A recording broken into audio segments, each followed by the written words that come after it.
পুৱাই গুৰুগৃহত পুৱাৰ সূৰ্য কিৰণে গুৰুগৃহটোৰ পোহৰে আলোকিত কৰি তুলিছে।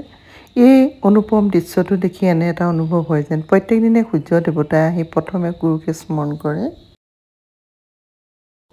মধুপুৰ সত্ৰৰ গুৰুগৃহৰ সন্মুখত এজোপা বহু কালৰ পুৰণি তালগছ। এই তালগছজোপাৰ এটি বৈশিষ্ট্য আছে। অঞ্চলটোৰ আন তালগছবোৰৰ ফলটো কিঞ্চিত তিতা হোৱাৰ বিপৰীতে এইজোপাৰ স্বাদটো বহুত ভাল। ভাদ মাহত যেতিয়া তাল ফলটো পুৰঠ হয়, যেতিয়া তাল সৰে, তেতিয়া পুৱতি নিশাৰ পৰা খাপ পিটি থাকি হ'লেও তাল এটা বুটলিবলৈ পোৱাজনে নিজকে সৌভাগ্যৱান বুলি ভাবে আৰু তাল বুটলিবলৈ হেতা পৰাও লাগে বুলি ইয়াত থকা ভকত বৈষ্ণৱৰ পৰা জানিব পাৰিছোঁ। আৰু যিজনে পায় তেওঁ পৰম গুৰুজনৰ কৃপাতহে যেন পাইছে বুলি তেওঁ বিশ্বাস।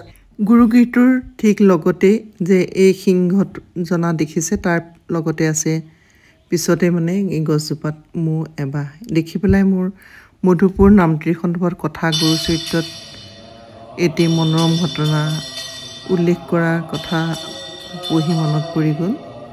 মহাপুৰুষ শংকৰদেৱে দ্বিতীয়বাৰ তীৰ্থভ্ৰমণ যোৱাৰ পথত কোচবিহাৰ নগৰৰ উপকণ্ঠ অঞ্চলত জিৰণিৰ ব্যৱস্থা কৰিছিলে।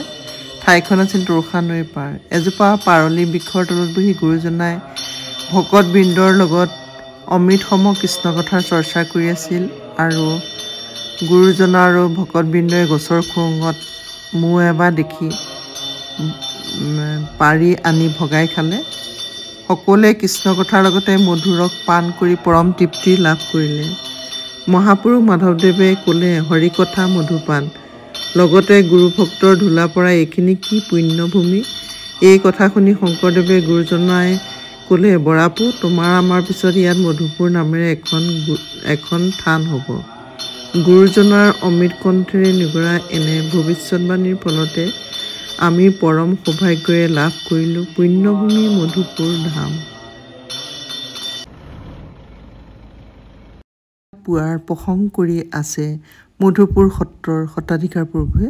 গুৰুগৃহটোৰ পৰা কিছু আগবাঢ়ি আহিয়ে ইয়াতে স্থাপন কৰা হৈছে মহাপুৰুষ গুৰুজনাৰ প্ৰতিমূৰ্তি। সুদূৰ যোৰহাট নিবাসী চিত্ৰশিল্পী ডক্টৰ ৰঞ্জিত কুমাৰ বৰুৱাদেৱে গুৰুজনাৰ এটি পূৰ্ণাংগ মূৰ্তি নিৰ্মাণ কৰি যোৰহাটৰ পৰা নি তেখেতে শ্ৰী শ্ৰী মধুপুৰ ধাম সত্ৰত মহাপুৰুষ গুৰুজনাৰ পূৰ্ণাংগ ৰূপ দিলে। গুৰুজনাৰ মূৰ্তি কেনেদৰে নিৰ্মাণ কৰিলে সবিশেষ ডক্টৰ ৰঞ্জিত কুমাৰ বৰুৱাদেৱে মধুপুৰ কেনে আছে কিতাপত পাব।